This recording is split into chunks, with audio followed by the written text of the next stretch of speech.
capítulo quinto recoge los piyutim de las dos Hilulot, aniversario de la muerte de un tzaddik, más famosas, la de Rabbi Meir Baal HaNes y la de Rabbi Shimon Bar Yochai.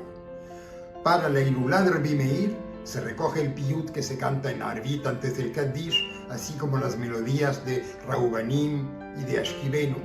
Y para la Hilulá de Rabbi Shimon se recoge el piyut que se canta en Arvit antes del Kaddish. פיוט דרבי מאיר בעל הנס, זכותו יגן עלינו אמן. אקח רשות ואסנס לכבוד חכם ודרו רבי מאיר בעל הנס איש האלוהים קדוש הוא נודע שמו בשערים מצוינים ומוכתרים בהלכה מתעטרים תורה יבקשו מפיהו רבי מאיר בעל הנס רבי מאיר בעל הנס איש האלוהים קדוש הוא יחד רבים גם שלמים מאור פניו מתחכמים מזהיר עיני החכמים ונורא מאוד מראהו רבי מאיר בעל הנס רבי מאיר בעל הנס איש האלוהים קדוש הוא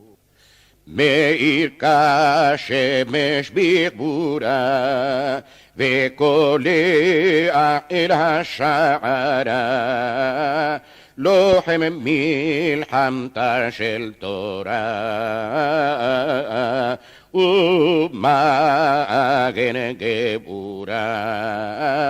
רבי מאיר בעל הנס רבי מאיר בעל הנס איש האלוהים קדוש הוא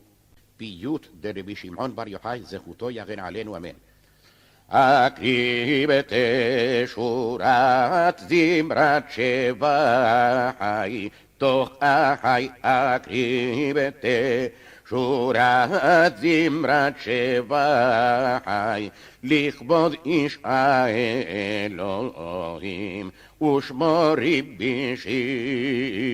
שמעון בר יוחאי נחבא כמה שנים במערה סגורה נחבא כמה שנים במערה עמו רבי אלעזר משפחת רמבהו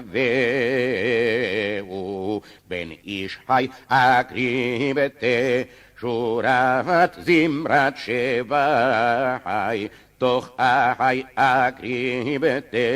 שורת זמרת שבחי לכבוד איש האלוהים ושמו רבי שמעון בר יוחאי ידעו סודות תורה הנפלאים נוראים ידעו סודות תורה הנפלאים מלאו דעת וחוכמה ויחכמו המה מכל חי אקריב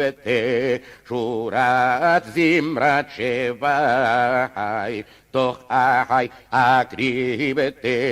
שורת זמרת שבחי לכבוד איש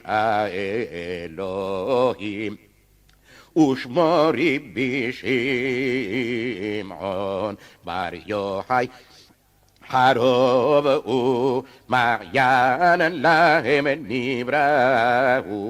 veniru Harovu Marianen lahem nibrau Achelu veshatu mehem Bayamim haem bene el hay akribete Shurat zimrat sheva hay doch ahai akribete shurat zimrat shevai lichvod ish